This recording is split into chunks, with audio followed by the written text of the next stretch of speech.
Terima kasih Bu Mika atas kesempatan berikan kepada kami. Yang sama-sama kita hormati Bapak Kepala Sekolah. Puji syukur alhamdulillah kita ucapkan kepada Allah atas rahmat dan karunia. Pada hari ini kita bisa kumpul bersama di acara diseminasi calon guru penggerak kelas 9. Salawat dan salam untuk junjungan Nabi besar Muhammad Sallallahu Alaihi Wasallam. Bapak Ibu yang saya hormati, izinkan saya memaparkan materi diseminasi tentang budaya positif. Baik Bapak Ibu, gimana kabarnya pada pagi ini? Sehat. Kurang semangat kayaknya. Coba kita semangat dulu lah. SMK. Bisa. SMK. Bisa. Vokasi. Kuat menguatkan Indonesia. Oke, tepuk tangan dulu untuk kita semua. Baik, Bapak Ibu kita langsung aja. Ini ya, kita diseminasi temanya tentang budaya positif. Tujuannya pada kegiatan diseminasi ini adalah kami selaku calon guru penggerak di kelas 9 diminta untuk menyampaikan pembelajaran dari penerapan konsep inti modul budaya positif serta pemahaman mengenai konsep-konsep inti dalam modul positif kepada Bapak Ibu semua. Dan nanti setelah kami sampaikan, bukan berarti Bapak Ibu yang paham, silakan mana hal-hal baik yang bisa nanti Ibu terapkan dalam kehidupan kita sehari di lingkungan sekolah ini atau khususnya di kelas Bapak Ibu nanti. Baik Bapak Ibu, sebelum kita lanjut, kita buat dulu kesepakatan belajar kita. Oke, silakan Bapak Ibu lihat kesempatan belajar pertama, saling menghormati dan menghargai. Setuju? Setuju? Oke. Yang kedua, pada partisipasi aktif dalam diskusi. Setuju? Yang ketiga, menjaga kebersihan dan kerapian. Setuju? Dan yang terakhir, jangan lupa gembira. Oke, mana senyumnya? Iya, harus pasang senyum, smile, gembira. Kita sih beda, Bapak Ibu. Ada yang perlu kita apa? Atau cukup ini saja? Cukup. Baik Bapak Ibu. Nah ini dia garis besar apa yang akan kita lakukan hari ini, yaitu konsep tentang budaya positif. Yang pertama disiplin positif dan nilai-nilai kebajikan universal, teori motivasi, hukuman dan keagamaan, restitusi, keyakinan kelas, kebutuhan dasar manusia, 5 posisi kontrol guru, dan yang terakhir adalah penerapan segitiga restitusi. Baik Bapak Ibu, sebelum kita masuk ke materi, saya punya 3 buah pertanyaan pemantik. Bapak Ibu, cukup jawabnya setuju, alasannya apa? Tidak setuju, alasannya apa? Oke, siapa yang nomor 1 duluan? Silakan, Bu Junita Sari. Yang pertama, hukuman dapat mendisiplinkan anak. Menurut saya tidak setuju karena hukuman bersifat memaksa sehingga anak melakukannya dengan terpaksa sehingga hasilnya nanti mereka akan mengulangi kesalahan ataupun perbuatan yang sama di kemudian hari. Oke, luar biasa, bagus. Ya, kita tidak mencari benar salah, kita simpan dulu pernyataannya. Ya, terima kasih Bu Jai. Yang kedua, siapa?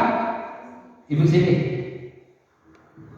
Yang kedua itu pemberian hukuman dengan hal positif seperti membaca atau membersihkan halaman sekolah itu dapat meningkatkan disiplin anak. Kalau saya rasa itu setuju Pak. Setuju. Alasannya?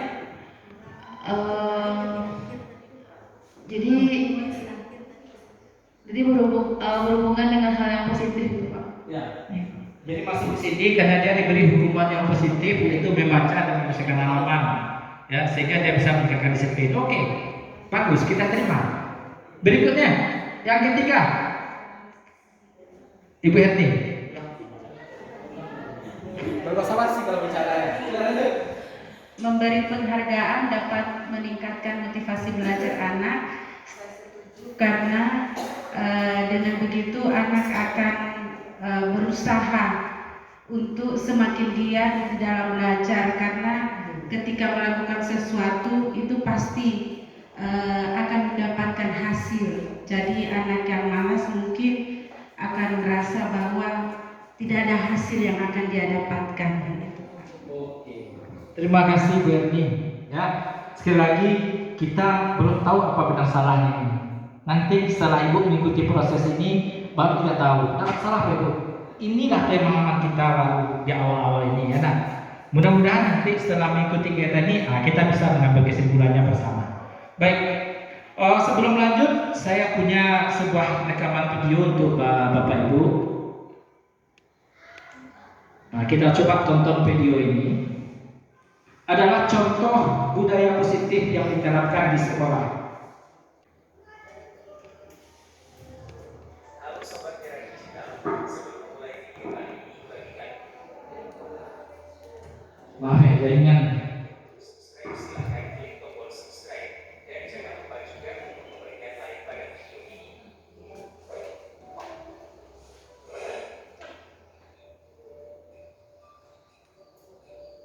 Seperti yang kita ketahui bahwa tujuan pelaksanaan pendidikan di sekolah yaitu untuk membentuk siswa Indonesia menjadi generasi yang berpendidikan, cerdas, dan berkarakter. Untuk mewujudkan hal tersebut, maka dilaksanakan kegiatan pembelajaran di sekolah dan pembiasaan atau proses yang baik. Proses pembiasaan tersebut dikenal dengan budaya atau kebudayaan. Untuk membentuk siswa yang berprestasi dan berkarakter baik, maka sekolah perlu membangun budaya positif di lingkungan sekolah. Budaya sekolah sendiri diartikan sebagai tradisi sekolah yang tumbuh serta berkembang sesuai dengan spirit dan nilai-nilai yang diajarkan di sekolah. Dengan kata lain, budaya sekolah menjadi kebiasaan yang disepakati bersama untuk dilakukan dalam waktu yang lama ketika terjadi kegiatan pembelajaran. Dengan membangun kebiasaan atau budaya positif di lingkungan sekolah, maka nilai-nilai baik bisa diterima oleh siswa dan membentuk karakter dan kecerdasan mereka. Bentuk untuk membangun budaya positif di sekolah cukup beragam, salah satunya seperti banyaknya program sekolah yang bertujuan untuk menumbuhkan karakter siswa. Beberapa program atau budaya sekolah seperti sekolah anti-biara, program literasi untuk meningkatkan berpikir kritis pada siswa, program yang bertujuan untuk menumbuhkan sikap jujur, dan lainnya. Bahkan pembentukan karakter menjadi salah satu tujuan utama dalam pendidikan. Hal ini juga dinyatakan oleh pengajar sementara yang merupakan bapak pendidikan Indonesia yang mengisyaratkan jika pendidikan untuk mencapai kehidupan yang bahagia. Adapun karakter yang diharapkan dari pelaksanaan pendidikan yaitu menjadi manusia serta anggota masyarakat yang tercermin dalam profil pelajar Pancasila yaitu beriman dan bertakwa kepada Tuhan yang Maha Esa Rahmat Mulia, kreatif, gotong royong, berpendidikan global, bernalar kritis serta mandiri. Ada banyak budaya positif yang seharusnya diterapkan di sekolah untuk membiasakan warga sekolah melakukan hal baik, memiliki akhlak, dan bermanfaat untuk lingkungan.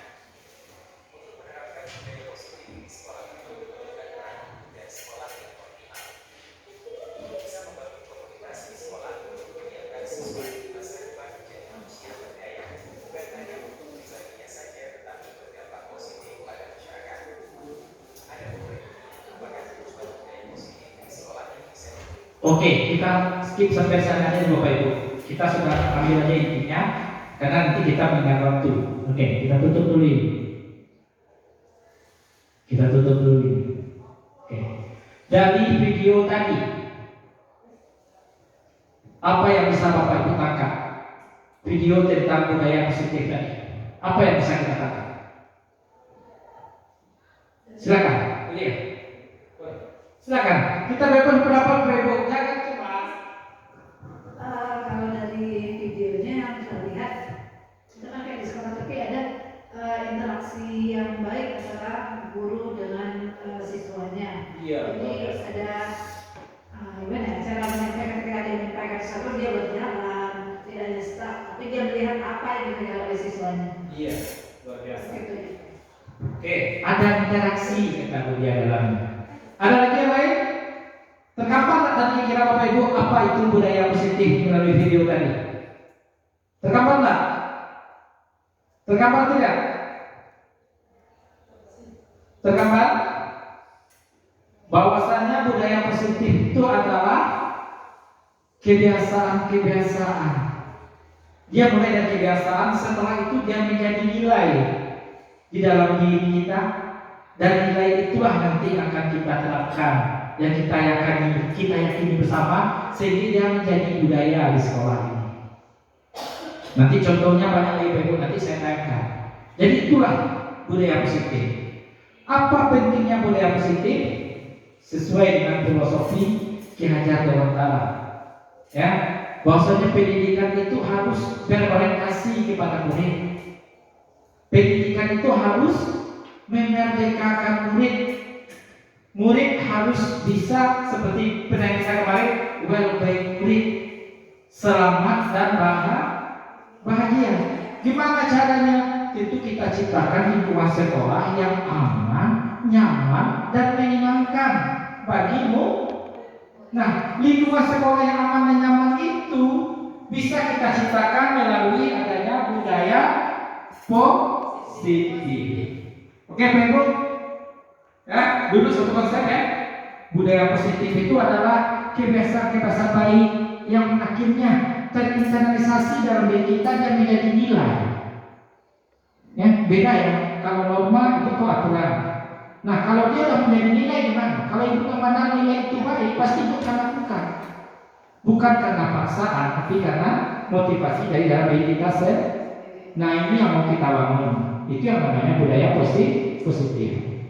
Oke, kita masuk kepada konsep inti budaya positif yang pertama adalah disiplin positif dan nilai-nilai kebajikan. Oke, Bapak Ibu, pertama silakan dibaca ada perubahan paradigma. Ini kegiatan kepala tangan. Nah, saya mau waktu Belisa untuk membacakannya, lalu nanti kita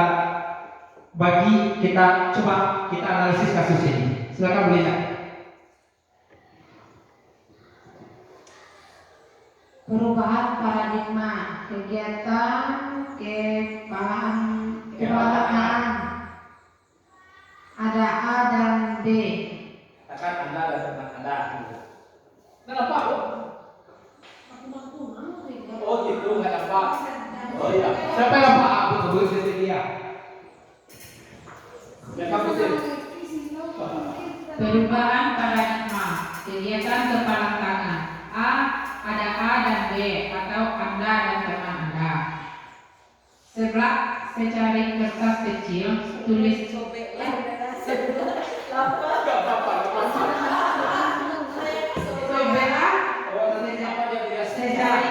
kecil tuliskan benda atau sesuatu yang sangat berharga untuk Anda. Letakkan di salah satu tangan Anda dan genggam benda sesuatu tersebut dengan segala daya. Buatlah sebuah kepalan. Teman Anda B akan mencoba dengan sekuat tenaga dengan berbagai cara untuk meminta Anda memberikan benda tersebut. B bisa membujuk, mengancam, menghardik, merayu, menyuap apa saja agar dapat membuka kepalan tangan Anda. Apa yang terjadi? Oke. Apa yang akan terjadi Bapak Ibu? Sesuatu yang berharga, katakanlah dari tangan kita. Lalu kita dirayu dipaksa untuk membuka. Apa kira-kira yang akan terjadi?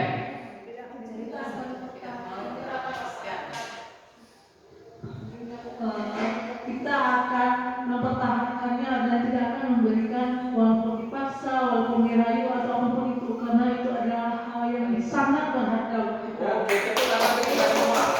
Luar biasa ketika dia sangat bernilai ya Bu, maka kita tidak akan buka. Intinya apa? Kontrol itu ada pada siapa? Diri kita sendiri. Mau kita buka atau tidak, kita yang menentukan, bukan orang lain. Inilah salah satu perubahan paradigmanya Bapak Ibu. Ya. Nah, kita lihat ini kalau untuk teori kontrol yang namanya seperti ini. Ilusi guru mengontrol murid. Dulu seperti itu. Ilusi bahwa kritik dan membuat orang merasa bersalah dapat menguatkan karakter. Ilusi bahwa semua penguatan positif efektif itu bermanfaat.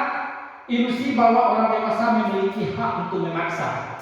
Nah, sekarang kita lihat perubahannya seperti apa. Contoh, kita mencoba mengubah orang agar berpandangan sama dengan kita.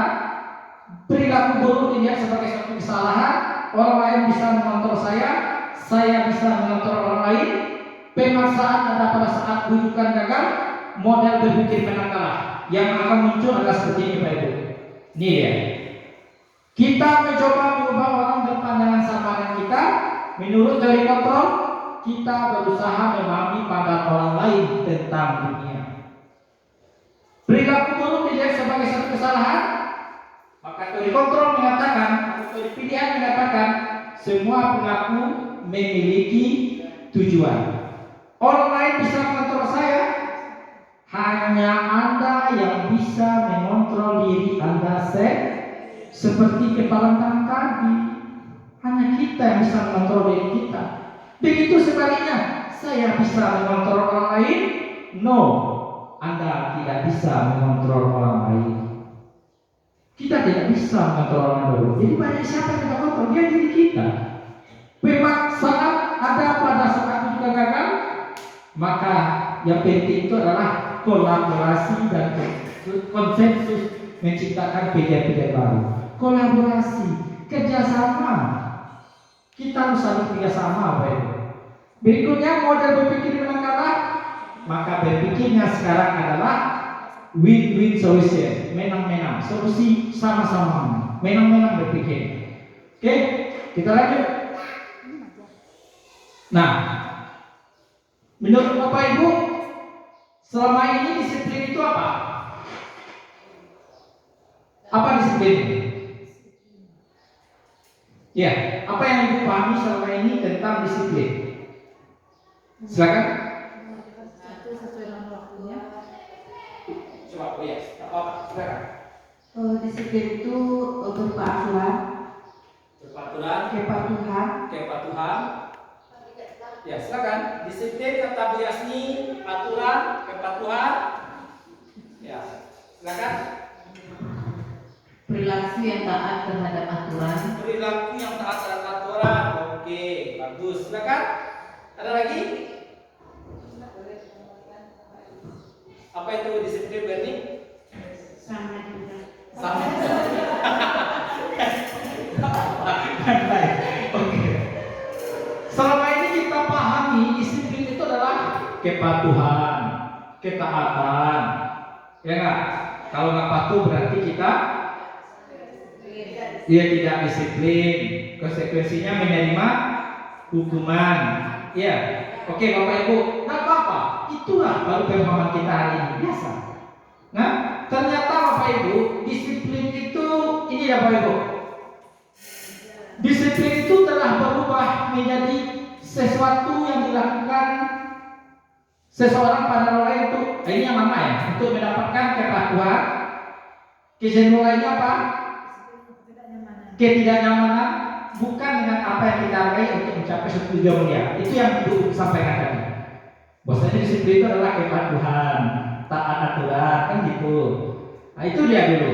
Oke, sekarang kita lihat Bapak Ibu. Nah,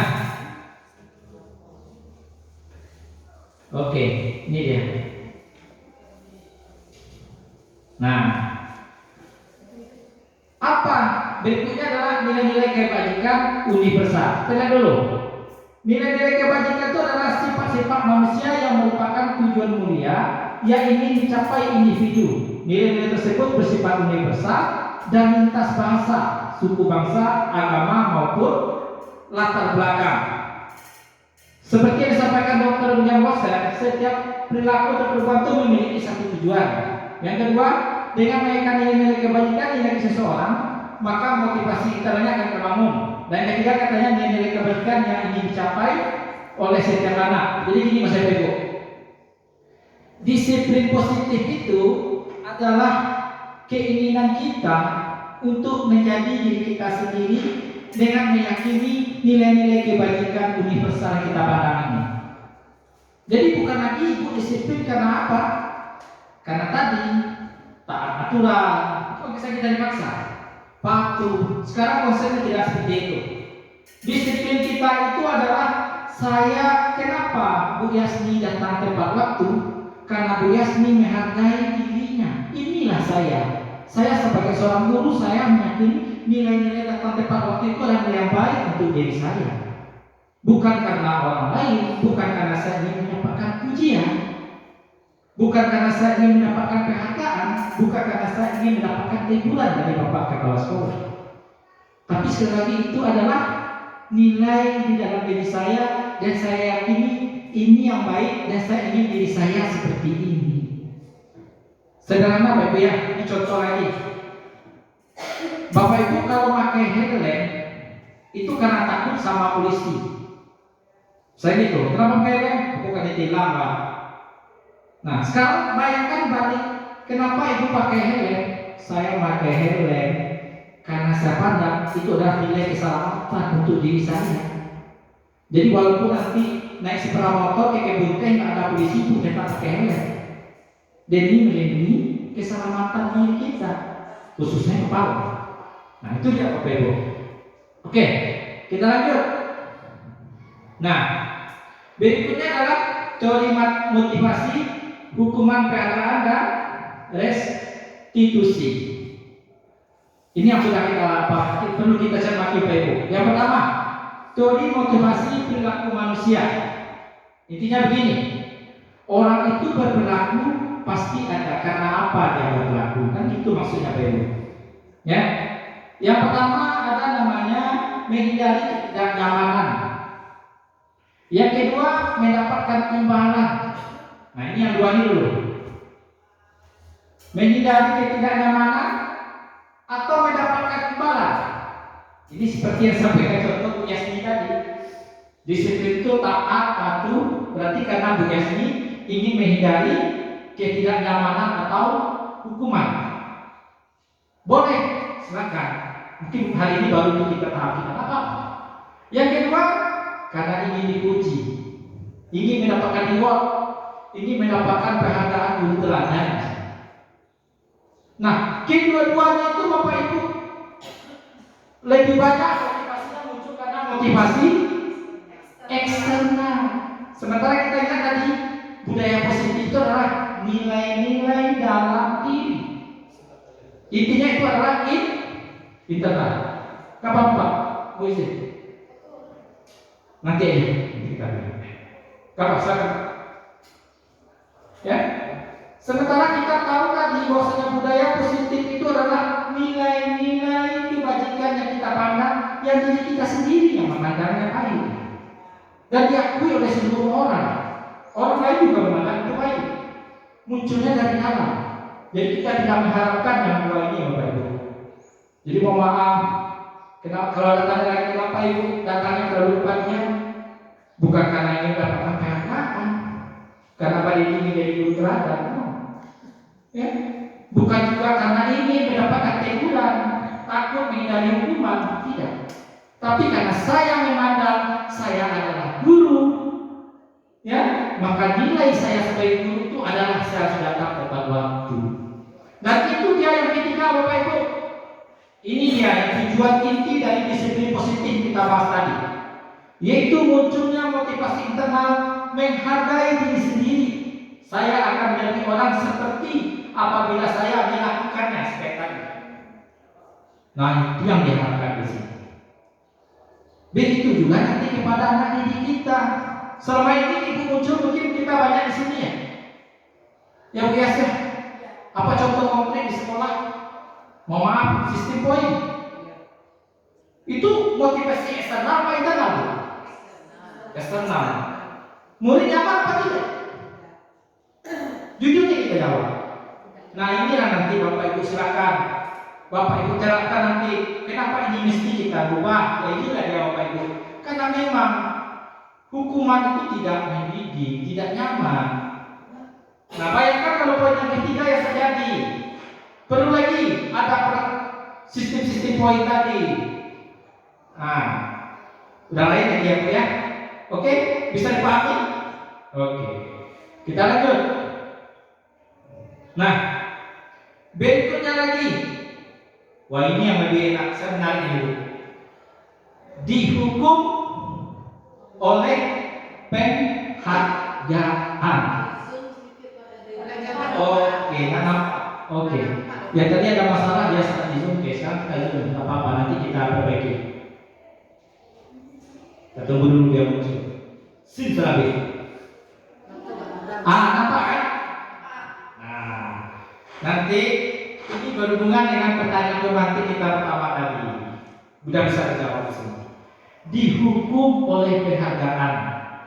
Gak apa-apa, saya kembali ke Hermina, mau berhenti baca kembali berhenti. Nampak berhenti, kalau nggak berdiri aja berhenti dekat situ.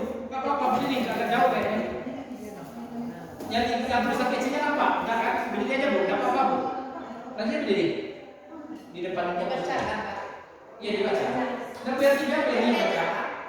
Dihukum oleh penghargaan, bahwa penghargaan berlaku sama dengan hukuman, dalam arti meminta atau membujuk seseorang melakukan sesuatu untuk memenuhi suatu tujuan tertentu dari orang yang meminta atau membujuk. Dorongannya eksternal dan akan ada faktor ketergantungan. Beberapa dampak dari pemberian penghargaan. Yang pertama, 1. Pengaruh jangka pendek dan jangka panjang. 2. Penghargaan menghukum. 3. Penghargaan mengurangi ketepatan. 4. Penghargaan tidak efektif. 5. Penghargaan merusak hubungan. ya masih ada lagi istilah berikutnya. Oke, kira-kira tergambar tadi ada tak yang berpikir kok dihukum ya oleh penghargaan? Jadi intinya di sini dikatakan bahwasanya penghargaan itu sama dengan hukuman. Reward itu tidak dididik, sama negatifnya dengan dihukum. Why? Muncul bertentangan ya? Oke, kita bahas satu persatu. Dihukum oleh penghargaan ini Bapak Ibu. Orang mau melakukan sesuatu karena dia mendapatkan reward. Saat dia tidak mendapatkan, yang muncul apa? Dia tak mau melakukannya. Ini yang kita dulu. Pasalnya dia pengaruh jangka pendek, hanya sesaat. Makanya reward itu tidak mendidik untuk murid. Penghargaan itu tidak mendidik. Ya Bapak Ibu ya. Nah, mungkin muncul pertanyaan nggak apa-apa. Kita lalu, ya hukum. Contoh, kita kan sama-sama guru nih. Ya, kita jujur ya. Tahun kemarin saya masih ingat bulan November ada pemilihan kriteria guru terbaik. Guru apa lagi? Guru disiplin, guru kreatif, guru inovatif, dan guru-guru lainnya. Ya, ingat ya semuanya? Ingat ya Bu? Apa yang terjadi? Dipanggil, guru terbaik. Apa yang muncul di benak Ibu? Apa yang muncul di benak Ibu? Memang saya tidak baik. Tak begitu. Oh dibilang guru disiplin. Iya, nilainya boleh ini kan? Memang saya tidak disiplin. Iya, muncul pertentangan kan? Iya kan? Katakanlah para murid, ada 2 orang murid. Yang satu mungkin karyanya sama ini Pak Ibu. Yang satu Ibu beri penghargaan karena dia juara 1. Padahal juara 2 merasa mungkin karyanya lebih baik dari juara 1. Gimana? Kan tidak baik. Bagi sama-sama tidak baik. Merusak hati. Iya. Merusak hati. Rasakan Bapak Ibu. Saya jadi sedikit dibuka Bapak Ibu pada momen ini. Dan memang ini yang saya harapkan. Terlepas dari hanya sekedar untuk kebutuhan tugas saya. Kita bawa ke diri kita dulu. Ya. Dipanggil ke depan, Pak Dedi, guru terkreatif. Guru tergabung sudah pasti. Iya, itu enggak. Nama itu kan kalau saya bilang tergabung. Ya kan? Guru terkreatif. Pak Dedi, nyaman tak? Yang lainnya apakah nyaman? Belum tentu. Ada rasa iri, dari terbalik Bapak Ibu. Mengurangi kecepatan dan tidak efektif. Dan itu dia yang pasti merusak hubungan. Kenapa? Dia baik pada Anda saat Anda memberikan sesuatu, tapi saat Anda tidak memberikan, suatu saat mungkin Anda tidak bisa memberikan, maka di situ dia tidak mau lagi. Saya perlu misalkan si Cahaya, tolong Pak Cira, Pak, awal dia duit, saya kasih dia duit. Apa ini masalahnya? Giliran ibu menyuruh untuk hal yang sama. Dia minimal akan membanding jumpa Dedi dan PPC, Pak. Ju ibu ini sudah pernah lekir, sungguh sekali. Rusak hubungan. Ya, oke, paham? Iya, terima kasih. Tugas saya adalah membuat Bapak Ibu paham dan mudah-mudahan Bapak Ibu bisa menerapkan. Oke, kita next. Berikutnya, menurunkan kualitas disambung yang tadi, dan PHK itu mematikan kreativitas, dan PHK itu pada hakikatnya motivasinya adalah eksternal, bukan internal. Orang berbuat dengan PHK berarti motivasinya adalah dari eksternal. Iya kan? Kenapa dia mau berbuat? Akan ada ujung-ujungnya. Ini yang kita himpunkan. Kreativitas mati. Saya merasa saya bukan kreatif. Yang dapat juara kok percaya. Mana tidak ya? Murid pun tak begitu nanti Bapak Ibu. Rusak ya. Jadi pada saat kita memberikan modifikasi, saat itu juga itu telah mulai menghinakan motivasi nilai-nilai kebaikan dalam dirinya. Nah, ini kita hati-hati Bapak Ibu ya. Saya baru mendengar materi ini Pak Ibu, menarik bagi saya. Dihukum PHK karena selama ini kita memandang reward itu penting. Siapa yang tidak ingin reward? Nah, ya kalau begitu apa yang kita berikan kalau anak kita berbuat baik pada ini?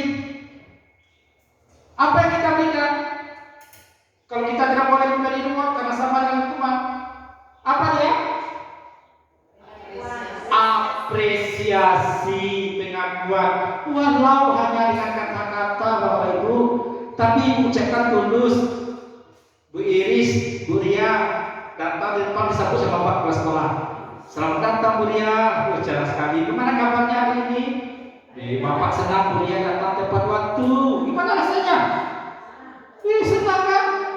Coba bayangkan dapat kali yang kurang baik nanti. Gimana rasanya? Sakit. Lama hilang kan? Iya, sakitnya di sini. Nah, hukuman itu tidak hanya fisik saja Bu ya, psikis juga. Ucapan itu juga hukuman. Kalimat negatif tadi.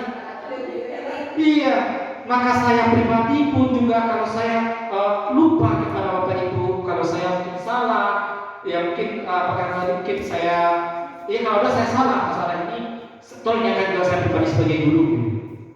Ya, saya begini kan, iya, selamat datang Bu Winka, nyaman nggak? Sampai ini kita nyaman daripada pakai coba doa ya, sini kan? Mana rasanya? Ya, ya kan? Gimana rasanya sama itu? Oke, dan ini pula nanti yang kita bawa ke kelas kita Bapak Ibu. Kasihan anak didik kita. Nah, bagaimana caranya? Bisa beri pengakuan apresiasi secara khusus, bisa secara pribadi, bisa ke semua murid secara bergantian dalam satu kelas, ya secara konsisten, dan kita itu fokus, apresiasi itu fokus pada proses pembelajaran yang di kelas. Bapak Ibu lihat tadi si kayak Padang bagus sekali karyanya. Nah, waktu yang ini masih bisa lebih ditingkatkan, gabungan. Ya, oke. Ya, mohon maaf kalau saya salah menyampaikan, ya. Tapi memang itu faktanya. Dan kita di rumah ini, ya. Bu Ilka mungkin tadi takut menyampaikan. Apa tak? Kita harus kita belajar kontekstual. Maaf Bapak Ibu, ini kan terjadi di sekolah kita nggak bicara tempat lain kan? Kita mau membenarkan, kita mau perbaiki dan sekolah kita, ya, oke?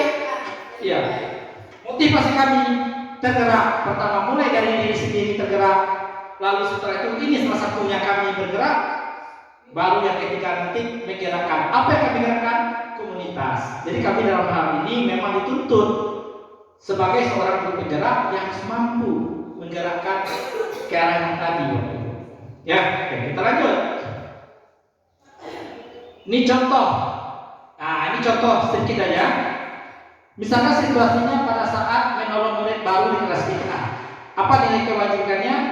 Rasa empati itu besar sekali. Kalimat pembukanya, ya, kemarin saya perhatikan rasa empati itu besar sekali. Saya menghargai kepedulianmu. Terima kasih untuk rasa tanggung jawabmu. Wah, indah. Terima kasih Yasmin untuk bantuanmu. Enak. biasa ya. Oke, kita next. Tadi batasi waktu Bapak Ibu. Nah, sedikit ini masalah hukuman ya. Materi hukuman konsekuensi dan restitusi. Silakan Bapak lihat. Mencatat 100 kali dalam buku kalimat, saya tidak akan terlambat lagi karena terlambat ke sekolah.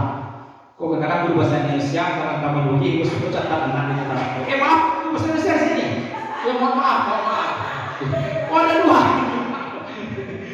Lalu lari, ini kebiasaan juga. Lari menginap Pak Basket 2 kali terlambat hadir di sekolah, itu hukuman. Murid diminta pulang 15 kali karena tidak gunakan masker, masih hukuman. Mengganti kertas teman kecoret, konsekuensi. Nah, lebih akan berbeda lagi konsekuensinya. Membersihkan tempat di meja tulis karena tersenggol saat belajar, konsekuensi.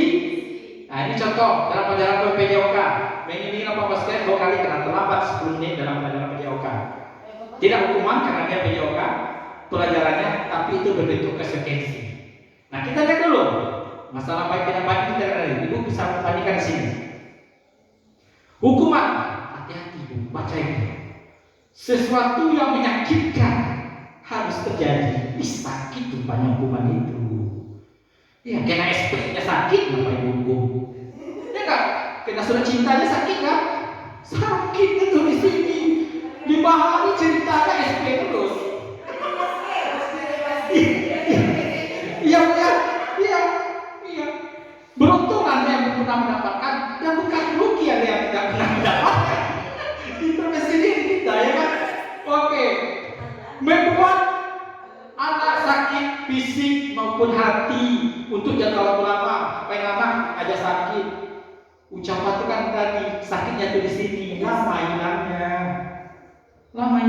Maka jadilah guru yang dirindukan karena kebaikan, bukan jadi guru diingat terus karena kejahatannya. Itu yang katakan bukan saya. Oke. Lalu apa lagi? Paksaan. Konsekuensi itu mulai ada stimulus tanggapan, mulai ada sedikit kesadaran ya. Anak memang disiplin kalau konsekuensi sudah mulai menghargai. Silakan ibu bisa lihat sendiri. Konsep diri yang dulu, konsekuensi sudah mulai mengarah kepada konsep diri yang baik. Sampai terakhir marah, rasa bersalah diperlukan, tidak dihargai. Dimukul orang wak dikata-katain Pak sakit Pak. Tiap hari diomelin di sotari. Nyaman karena itu dia Ibu. Pasti muncul marah, rasa bersalah, tidak dipermalukan, dan anak merasa tidak dihargai. Nah, kalau sini masih ada juga perlu dikonsekuensi. Kehilangan hak, ada rasa tidak nyaman, dan rasa diasingkan untuk sementara. Oke, kita lihat nanti, itu lebih jelas nanti. Bapak Ibu bisa berkesimpulan saya. Nah, yang betul itu adalah yang ini. Restitusi. Silakan di sini, mohon baca keras untuk kita semua, termasuk diri saya. Restitusi adalah proses menciptakan kondisi bagi murid untuk memperbaiki kesalahan mereka, sehingga mereka bisa kembali pada kelompok mereka dengan karakter yang lebih kuat.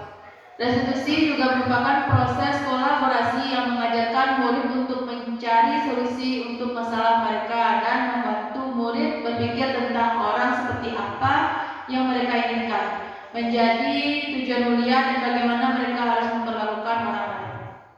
Ini Bapak Ibu, saat anak salah dihukum itu tidak baik. Konsekuensi itu juga belum mencerminkan kebaikan. Tapi apa yang perlu kita terapkan? Restitusi. Bahwasanya apa? Murid itu, kesalahan itu bagi dia adalah sebuah pembelajaran. Nah, ini contoh kalau saya di labor komputer, kepada anak saya sampaikan.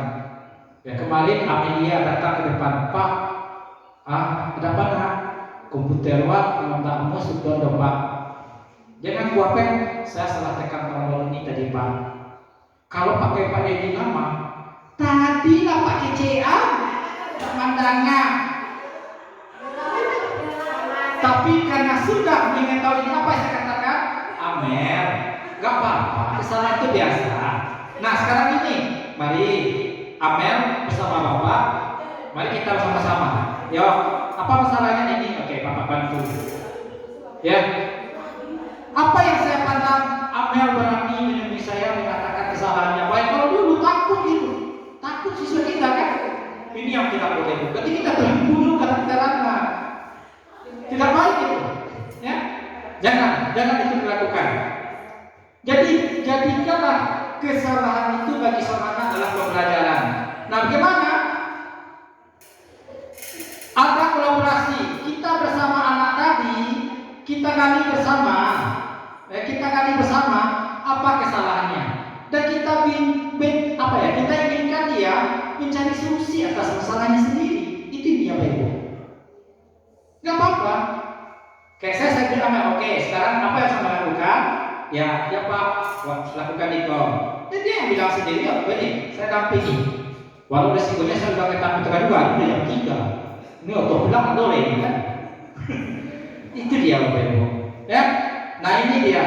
Akhirnya mereka menjadi orang apa ya? Tidak merasa kesalahan itu adalah suatu kehancuran dalam hidupnya. Dia tetap bisa pakai bahwasanya kesalahan itu adalah sebuah pembelajaran.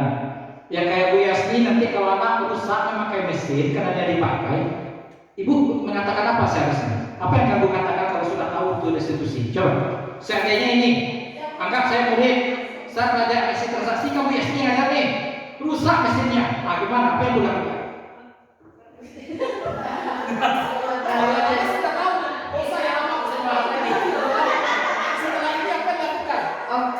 Setelah tahunnya restitusi, jadi kalau seandainya ada anak yang salah menggunakan mesin dan dia berani untuk mengakui, Iya, silakan. jadi nanti akan saya bilang, nak, saya ajarkan lagi Pak. Sudah mulai luar biasa. Iya, tidak marah itu biasa. Tidak marah, jangan dimarah. Kalau dimarah ya sudah nggak mau lagi megang mesin. Iya takut ya. Kita sampaikan, nah, ya boleh banyak kalimat menghibur yang bisa disampaikan. Nah, Ibu bangga mesin ini rusak kalau dipakai. Ibu baru sedih kalau mesinnya rusak tidak dipakai. Nah, sekarang kamu kan pakai rusak ya. Berarti kita lagi sedang belajar. Nah, nggak apa-apa. Nah, sekarang apa masalahnya kita cari bersama. Bagus. Ya, mantap kan? Iya. Bukan saya yang mantap, ibunya yang mantap. Oke.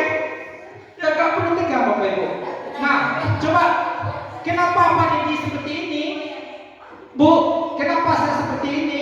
Saya tidak ingin Ibu tertekan di ruang ini. Begitu juga murid kalau dalam belajar nanti. Bawa dia seperti kita sekarang. Dia bisa bercerita, menggali pengalamannya sehingga pelajarannya lebih bermakna. Itu kan pengalaman Ibu. Itu diungkapkan. Oke. Kita lanjut. Nanti saya putarkan video nanti bagaimana penyerapannya. Nah, ini agak kecil. Saya bantu aja Pak Ibu ya.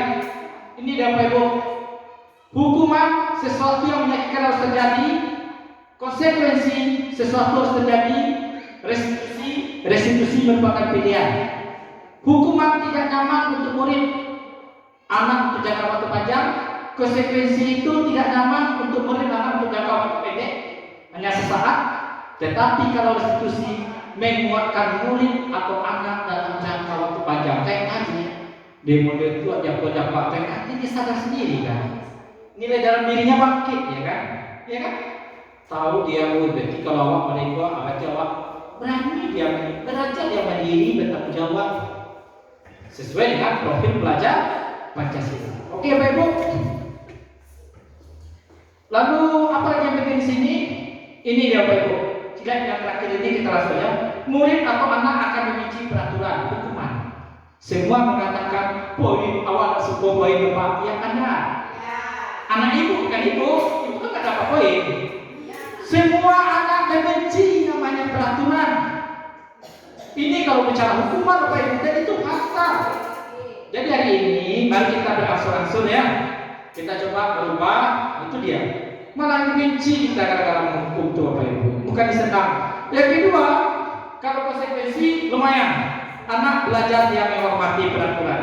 Tetapi kalau Kristus lebih luar biasa. Bapak Ibu memperhatikan. Murid atau anak menghormati dirinya dan orang lain. Indah kan? Inilah konsep budaya positif seperti itu. Kalau anak kita sudah bisa seperti ini, terbawa ke kehidupan bermasyarakat. Dia tahu Pak Ibu, dia merdeka tapi merdekanya batasnya orang lain. Tahu dia buang sampah itu pada tempatnya dan dipisah sampah kering ke sampah basah. Indah kan dunia ini. Dia bersopan santun, bertutur kata. Ya nggak? Selamat pagi Bu, dia senyum. Ya kalau kami di BDP kan selamat datang. Saya Dedi, ada bisa saya bantu? Nyaman nggak? Iya, jadi kemarin ini saya terapkan pada pasar Yon. Kalau datang kamu bilang, selamat datang Pak, saya Yon. Kita tugaskan anak sekolah, ada yang bisa saya bantu Pak? Wah, nggak bisa saya ngomong itu Pak. Bertahap Bapak Ibu, oke nggak apa-apa. Kita mulai dari diri kita, berangsur-angsur. Ya. Dan sebenarnya Bapak Ibu sudah banyak saja, beramal-amal yang anak sudah banyak. Ya, nilai itu sudah ada. Oke, tinggal lagi bagaimana pemantapannya, penerapannya. Makanya sekarang mari semuanya buang pikiran-pikiran negatif. Ya, sesakit apapun mungkin luka-luka lama hari ini kita tutup. Ya, kita tutup, kita ikhlaskan. Ya, yang lalu biarkan berlalu. Oke Bapak Ibu ya, ini dia ciri-ciri diskusi itu. Bukan menyebut kesalahan, namun kesalahan itu adalah pembelajaran. Kayak salah cukup tapi salah sampai ke sopok mana-mana. Dan itu, iya. Mohon maaf ya, sebagian besar sudah keluarga semua di sini, Pak. Iya.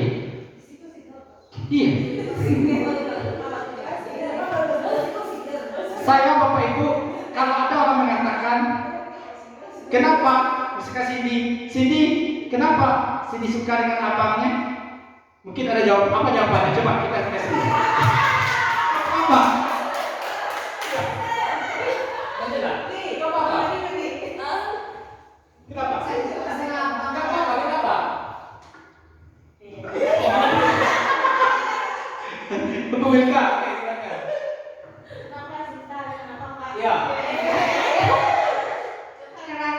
Karena dia adalah tempat berbagi dan mengerti, dan ketika kita melakukan kesalahan dia masih menerima kita dan memberi kesempatan untuk memperbaiki kesalahan kita. Makanya itu dari saya. Luar biasa kan? Iya kan itu dia. Saat kita salah kita terima. Dan kita sudah sadar lawan diterima itu kalau udah lawan dia. Wah ini baru salah. Kan enggak kan? Saat kita diterima oleh pasangan kita karena kita salah, maka kita akan ingat terus dan untuk kedepannya diri kita dari diri sendiri kan. Maka saya akan berusaha salah lagi di depan abang tercinta saya. Kan begitu. Ya, jangan pernah berpikiran kenapa Cindy dengan abangnya menjadi satu. Oh ya, kami banyak persamaan Pak. Itu keliru menurut saya. Udah jelas ketemuannya udah gede, di mana letak persamaannya? Tidak satu rahim lagi, satu rahim aja ada perbedaan. Tapi apa yang terjadi? Nah, saking kamu merasa karena perbedaan tadi kamu menjalani berdua, kita jalani berdua, seiring waktu kita saling menyesuaikan mencari irama yang sesuai. Mana yang tidak boleh bagi dia kita tidak lakukan, yang tidak boleh bagi kita juga tidak dia lakukan. Nah itu akhirnya terasa sama padahal tidak sama. Tapi intinya gini, saat kita berbuat salah ternyata diterima dengan apa adanya, nggak ada beban misalnya kan. Tapi kita ini berpikir nanti saya tidak akan mengulangi lagi. Kalau diulangi lagi terserah Anda. Oke, ya di situ nah. Jadi intinya apa? Belajarlah kita dari kesalahan. Anakku begitu kayak tadi, salah dia menggunakan alat, di situ pembelajarannya. Jadi yang benarnya mana? Kan dia ingat terus nanti, oh rupanya nggak boleh tekan tombol ini ya. Kalau saya tekan ini ternyata hilang harga semua. Kan itu terjadi saat ujian, panik mereka kan. Kalau kita tekan terus mereka stres, bisa nangis. Bayangkan nangis sedang ujian, tersiksa lah artinya seumur hidup. Dia ingat terus itu Bu Yasmi itu mengajar ilustrasi. Saya kata-katain sedang ujian karena lupa menekan atau salah menekan tombol. Tapi dia ingat Bu Yasmi mengajarkan saya bagaimana menjadi seorang bertanggung jawab mengatasi masalah saya sendiri. Indah dia. Ya, oke. Kita lanjut. Iya, berikutnya adalah keyakinan kelas. Nah, selama ini kita buat dengan anak apa?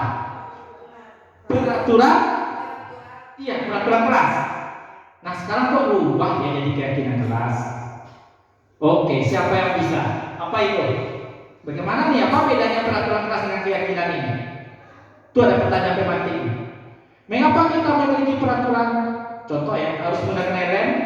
Bila kita roda 2, geserkan baca sendiri.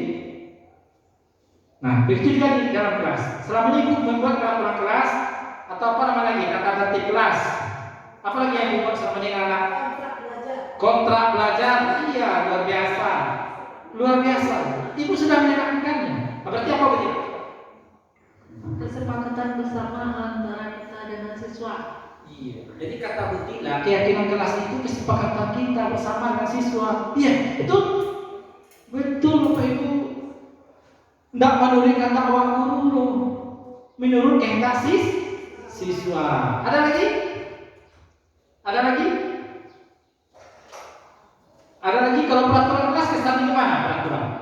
Dilarang datang terlambat.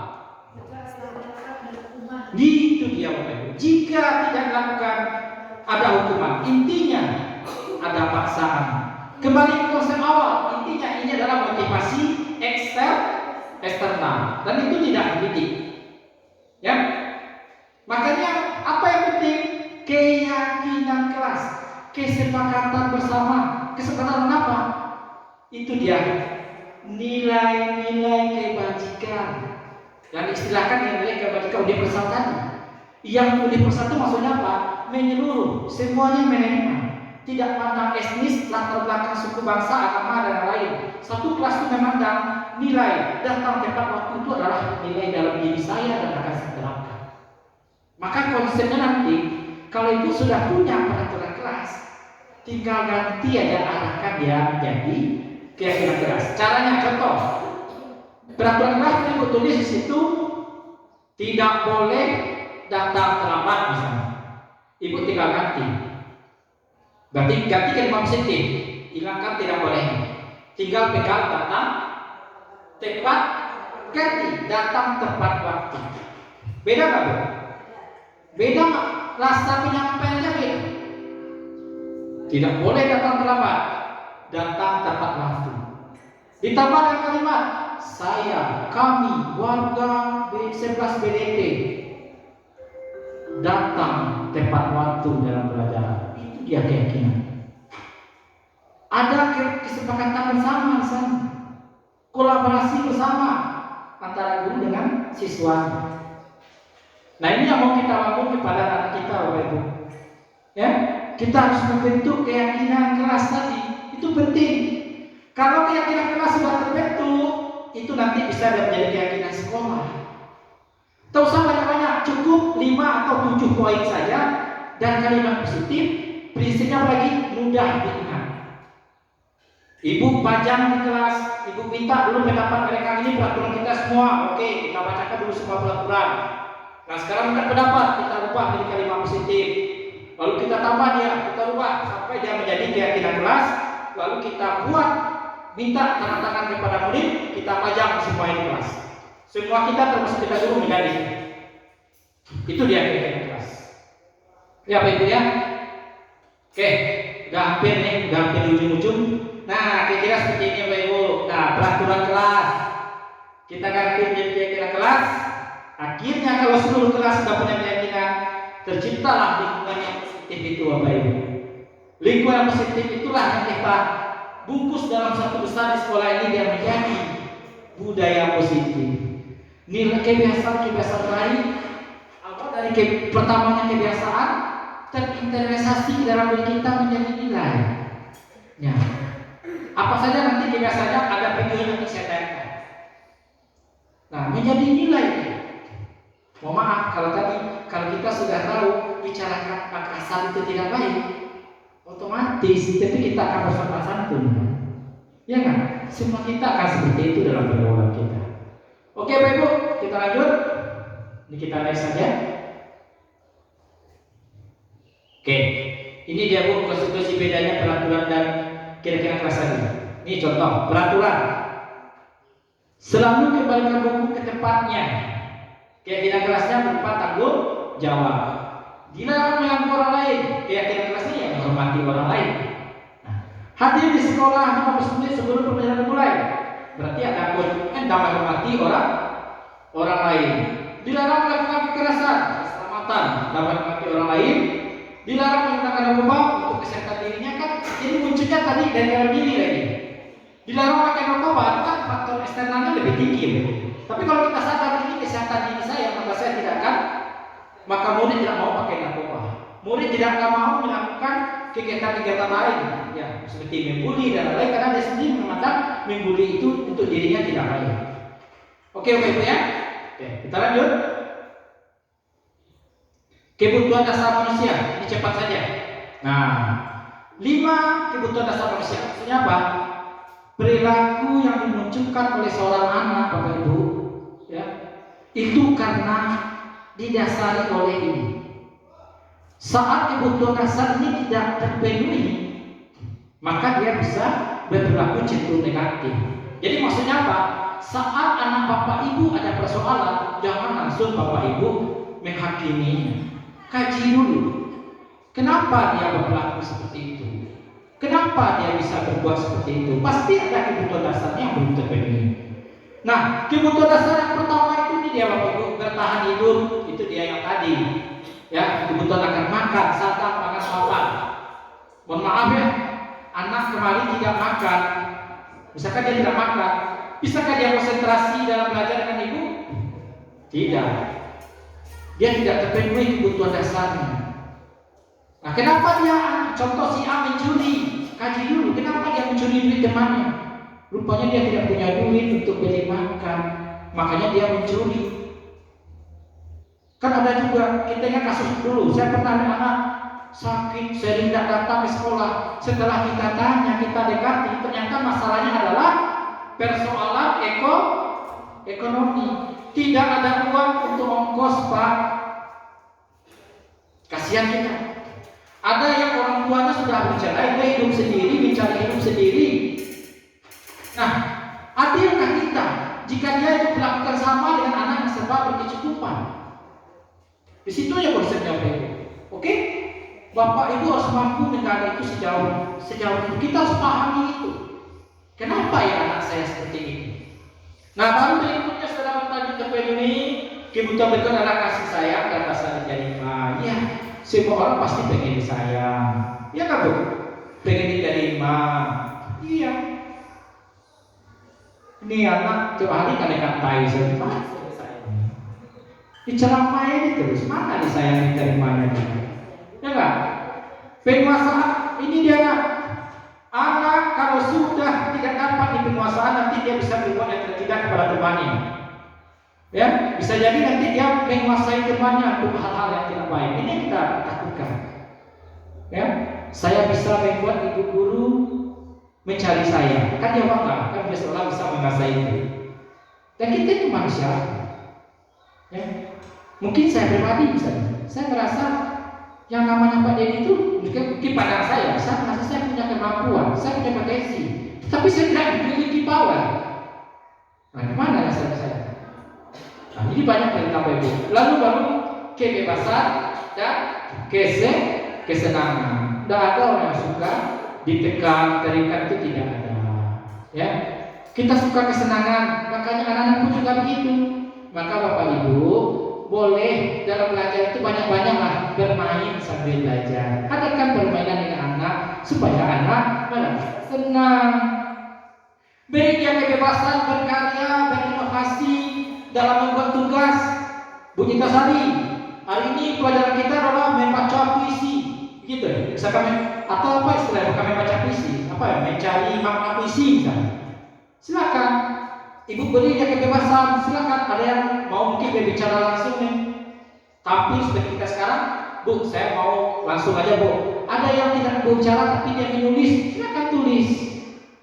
Ada yang suka mungkin dengan caranya dia, oh ya Bu, nanti saya kirim lewat ini Bu, saya membuat pakai si video poster dan lain. Silakan, itulah kebebasan yang dimaksud di sini, Bapak Ibu. Kebebasan dalam belajar. Ya, oke. Kita percepat, Bapak Ibu.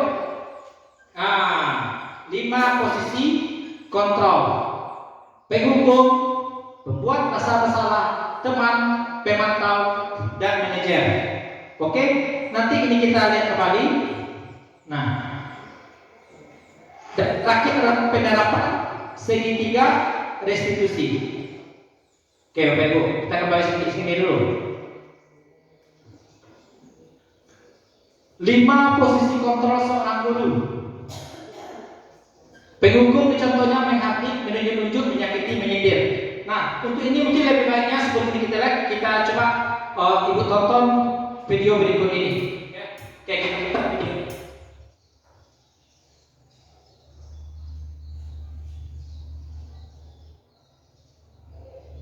Oke, ini menjadi posisi kontrol ya.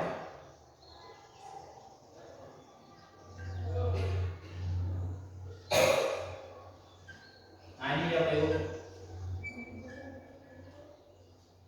Mudah-mudahan terpesan menonton video ini.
Ini posisi pemantau ya.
Stop.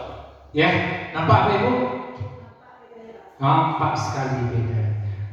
Kita kembali ke sini. Ini dia. Penghukum, menghardik, menunjuk-nunjuk, menyakiti, menyindir. Ya, mungkin dia ini nggak bisa kita pakai nanti agak masalah. Teman, saya bacakan aja. Membuat alasan-alasan untuk muridnya. Ya, memantau, menghilangkan, menghitung dan mengukur, manajer mengajukan pertanyaan-pertanyaan. Inilah bentuk-bentuk posisi kontrol kita Bapak Ibu. Yang perlu kita kaji di sini, dampak pada muridnya. Kalau ibu penghukum, apa yang terjadi? Membuat asal bersalah apa? Membuat anak menjadi rendah diri kan? Ya.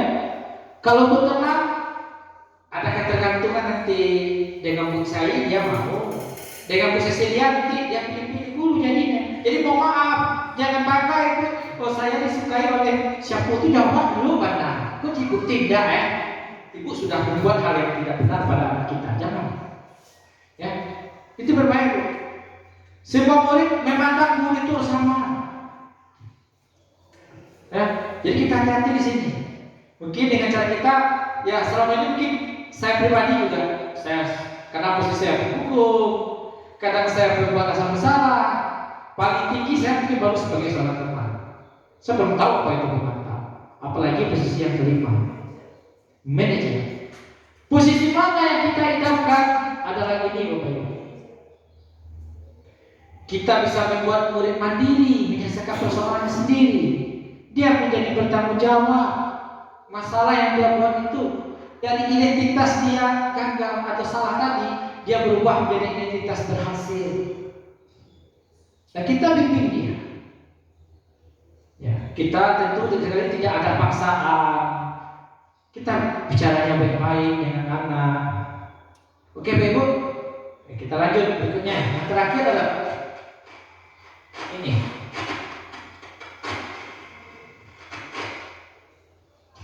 Saat Bapak Ibu telah sampai pada posisi manajer.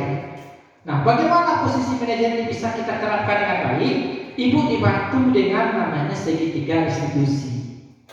Ya, posisi kita sebagai manajer ini, bagaimana kita bisa memimpin secara mandiri, bertanggung jawab, menyelesaikan persoalannya.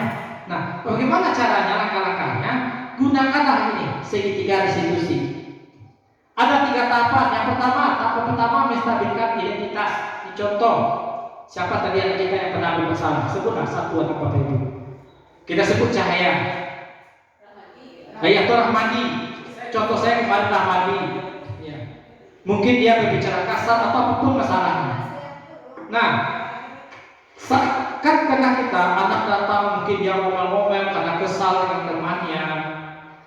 Ya, kita jangan dimarahi dia, tapi ada apa nak? Ada yang bisa Bapak bantu? Apa yang terjadi? Silakan bercerita kepada Bapak. Lalu dia cerita nanti, saya tadi gitu Pak, atau saya sedang kesal, saya lagi serius, saya lagi sedih. Apa jawaban Ibu? Ibu katakan, setiap orang kalau sedang serius diusuli pasti tidak nyaman, pasti marah. Bapak pun juga akan begitu. Stabilkan dulu emosinya, stabilkan dulu identitas dirinya. Ya, atau mungkin dia sangat menyesal karena berbuat salah. Kita sampaikan, berbuat salah itu manusiawi. Setiap manusia itu tidak ada yang benar. Bapak sendiri pun pernah berbuat salah. Enak gak rasanya Bapak Ibu? Ya. Baru tahap yang berikutnya Bapak Ibu validasi kebutuhan. Tanya, apa alasan kamu melakukan itu? Pasti dia punya alasan. Ya. Lalu apa lagi? Apakah ada cara yang lebih efektif untuk mendapatkan apa yang kamu butuhkan, apa yang kamu inginkan? Seperti tadi, dia berbuat itu pasti karena ada kebutuhan yang dia ingin penuhi. Kan gitu, 5 kebutuhan dasar. Baru yang terakhir, nanti jelasnya ada video lagi Pak Ibu, adalah menanyakan keyakinan. Nah itu dia, berhubungan dengan keyakinan kelas. Jika anak melanggar, kita tanya, yang kamu buat tadi, keyakinan apa yang telah kamu langgar? Dia akan jawab sendiri nanti. Oke, betul, kan itu kata kita. Kita jawab lagi. Nah, bagaimana Anda perbaiki ini? Kan kita tawarkan lagi. Siapa saya bersedia? Apa yang akan Anda lakukan? Dia akan melakukannya sendiri. Lalu Ibu berikan kekuatan. Baik. Kalau dia berkali atau bertekad teman, baik Pak, saya akan temui dia dan meminta maaf. Bagus. Beri kekuatan dia. Silakan kembali ke kelas, temui temanmu dan minta maaf. Selesai. Bukan kita kan yang menyelesaikan, murid sendiri belajar menyelesaikan persoalan dirinya. Kita lanjut, ini berikut video penyerapan solusi yang saya terapkan di kelas 11 bermasalah. Kasus pertama, Ardiansah Putra Pakila, siswa kelas 11 pemasaran, ketika sedang belajar dengan Ibu Yasni, mata pelajaran administrasi transaksi, melakukan tindakan berbicara kasar sampai mendorong Rahmadi karena merasa Rahmadi telah usil dan mengganggunya ketika sedang belajar.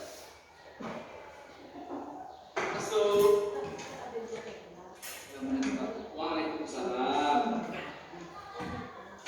Perhatikan saya Ibu, coba perhatikan. Silakan dulu Adi. Gimana kabarnya Adi? Sudah sarapan. Bapak minta waktu Adi sebentar boleh?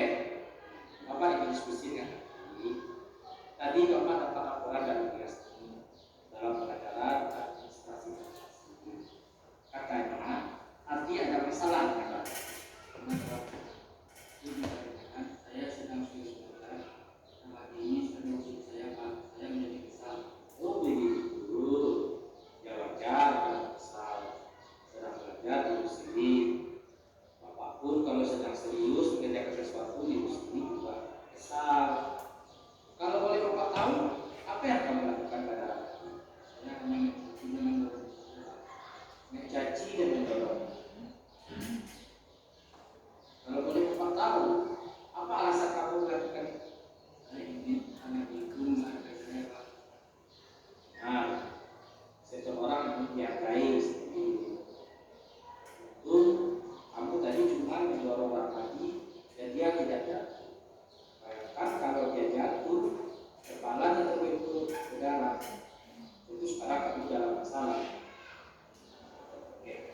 Sekarang ini, mari sama-sama kita buktikan. Menurutmu, tindakan kamu tadi sesuai tidak dengan keyakinan kelas kita? Keyakinan kelas apa yang telah kamu lakukan?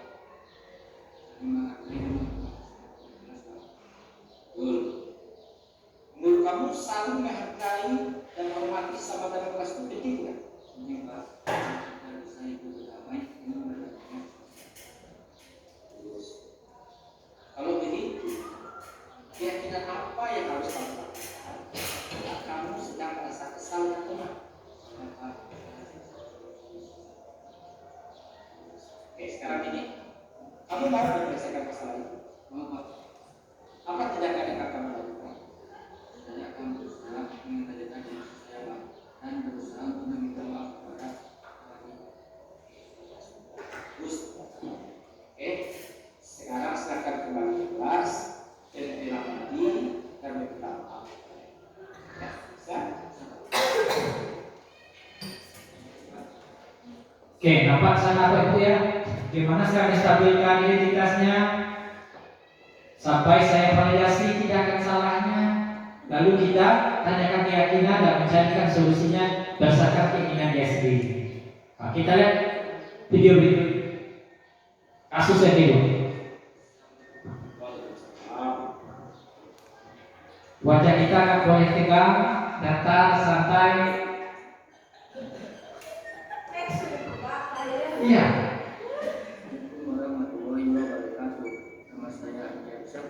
Ini testimoninya. Saya sangat senang sekali ketika berdiskusi dengan guru, menyelesaikan masalah, berbicara asal di kelas. Dan saya akan berusaha untuk mengendalikan emosi saya ketika diganggu oleh teman pada saat pembelajaran. Kasus kedua, dari laporan wali kelas berdasarkan hasil rekap absen bulanan, Valentino siswa kelas 11 pemasaran sering datang terlambat sehingga ia sering tertinggal dalam proses pembelajaran.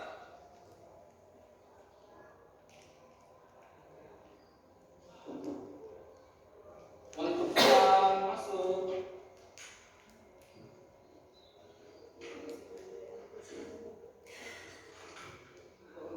Iya. Saya dulu boleh. Valentino, gimana kabarnya? Sehat. Bapak posisi sedang ya.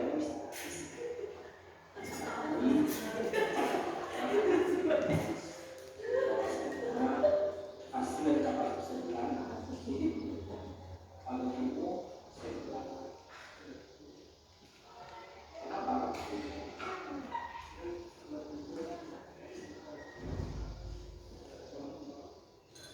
Ya, dalam tidur, B, aku kalau dalam tidur, B, pasti dibunuhnya. Kalau boleh Bapak tahu, apa alasannya kamu bisa dalam tidur capek?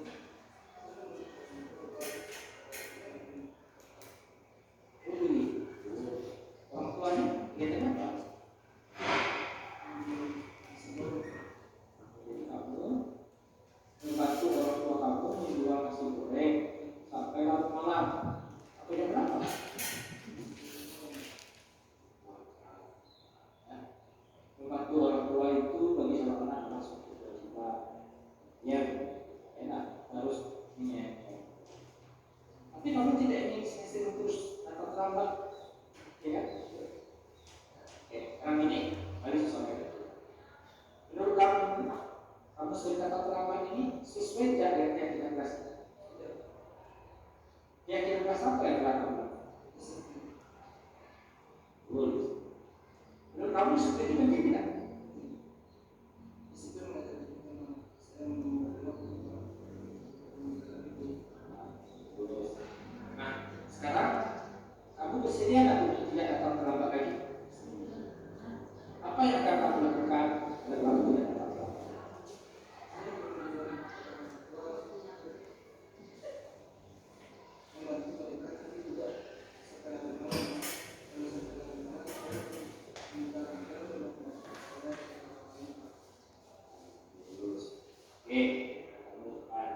Silakan kamu komunikasi dengan Bapak. Dan Bapak juga akan Assalamualaikum warahmatullahi wabarakatuh. Kepada guru dan guru sekolah untuk melaksanakan sholat zuhur berjamaah. Oke, kita stop dulu ya. Nah itulah tadi contoh video penerapan restitusi yang saya lakukan pada 2 kasus. Intinya di situ, bayangkan kalau Bapak Ibu kita semua menghadapi persoalan seperti itu. Ada beban nggak muridnya? Takut dia karena dia bersalah? Tidak. Bayangkan yang selama ini kita lakukan. Bagaimana perasaan murid saat dia berbuat bersalah? Kalau kita terus malam-malam. Tapi tidak, masalah yang dia munculkan kita gali potensi dirinya. Bagaimana dia memanage dirinya, mencari solusi sendiri masalahnya apa. Dia yang berubah dan kita memberikan penguatan. Baik Bapak Ibu, ini kita di ujung-ujung. Berikutnya ada ini contoh. Berikutnya lagi adalah video saya membuat keyakinan kelas dengan siswa kita di kelas. Ini saya tayangkan kepada Bapak Ibu.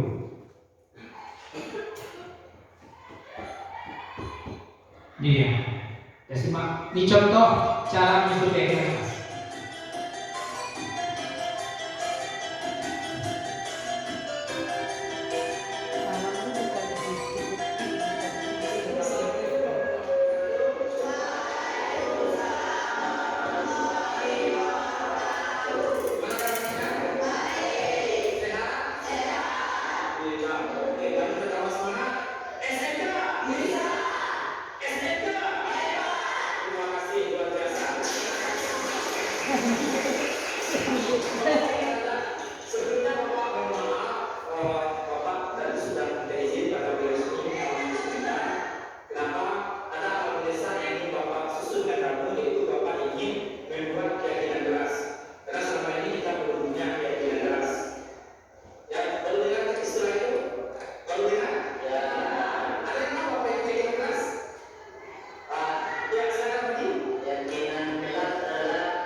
Ini asli Bapak Ibu, tidak edit.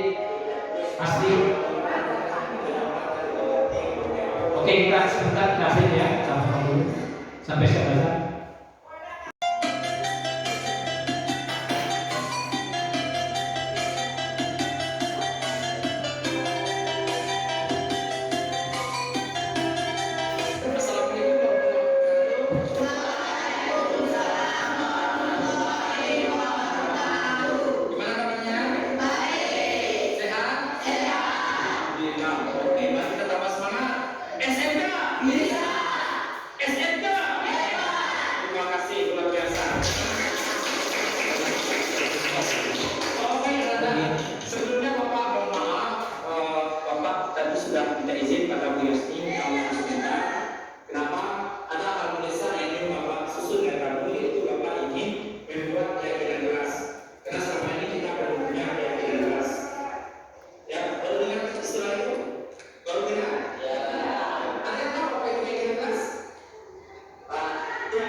Tidak mengerjakan dan mengumpulkan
ingin saya pakai helm demi keselamatan diri saya sendiri.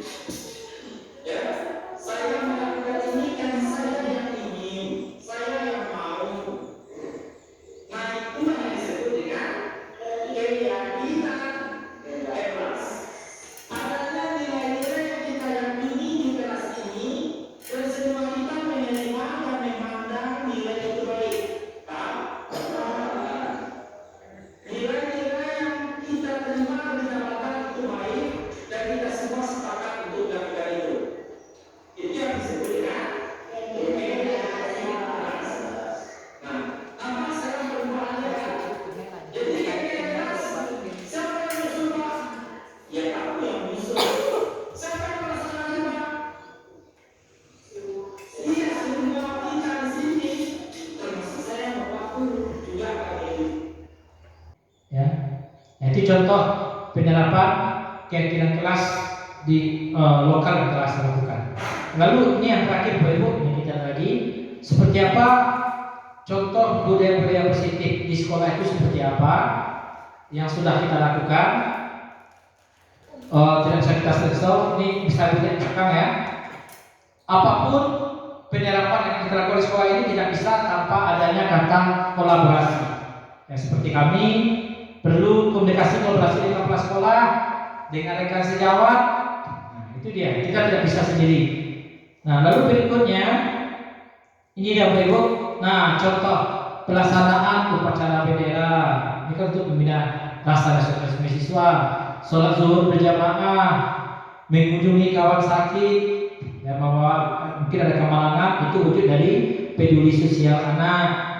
Lalu berikutnya lagi, ini dah kebiasaan baik, jangan lupa jangan tinggalkan berdoa sebelum dan sesudah belajar. Ini budaya positif kita Bapak Ibu.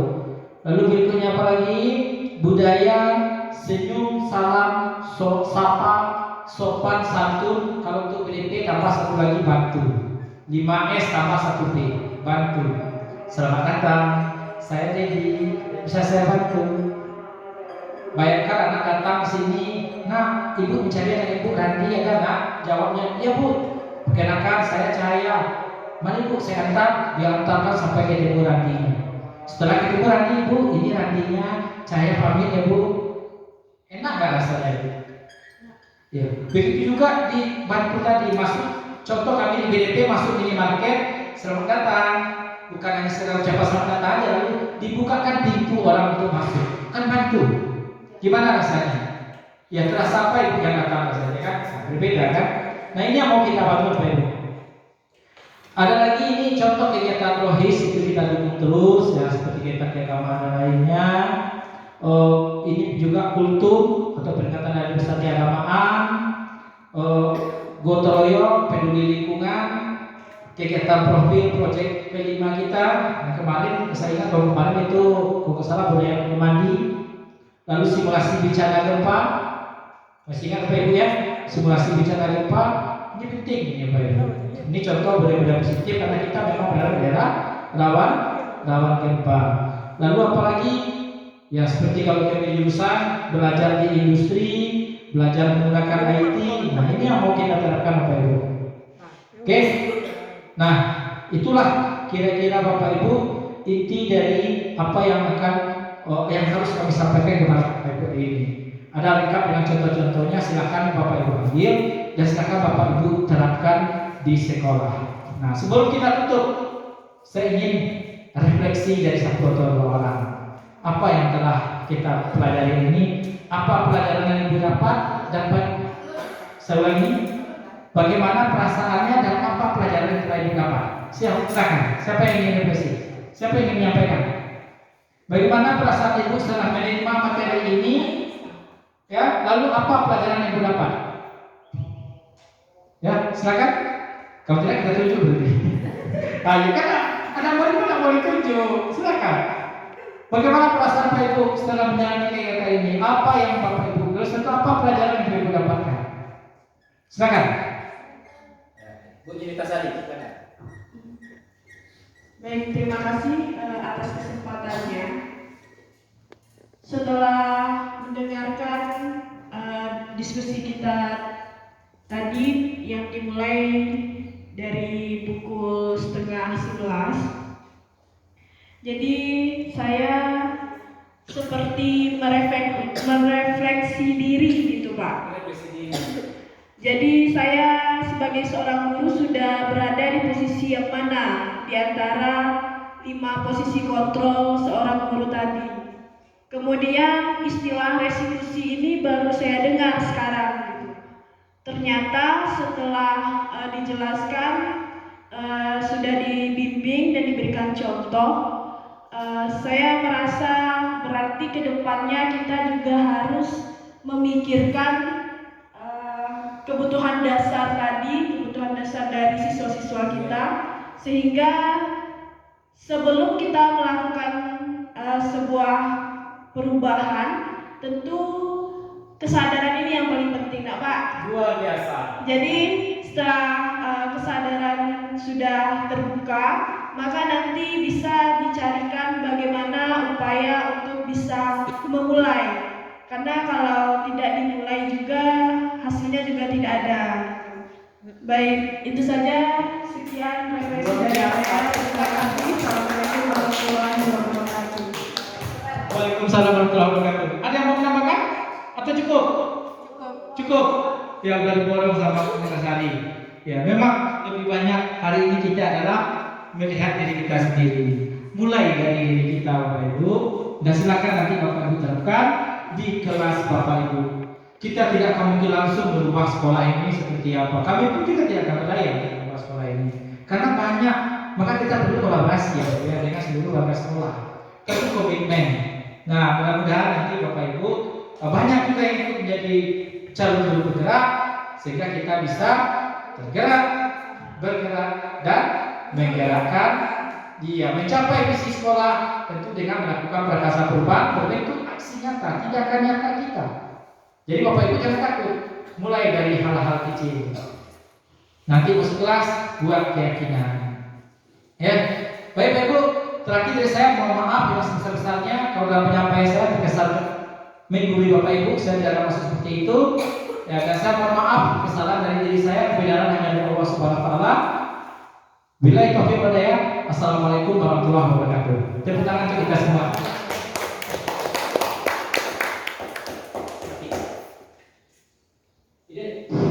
Terima kasih banyak kita ucapkan kepada Bapak Dedi yang sudah memberikan penjelasan tentang budaya positif serta praktik baik yang sudah beliau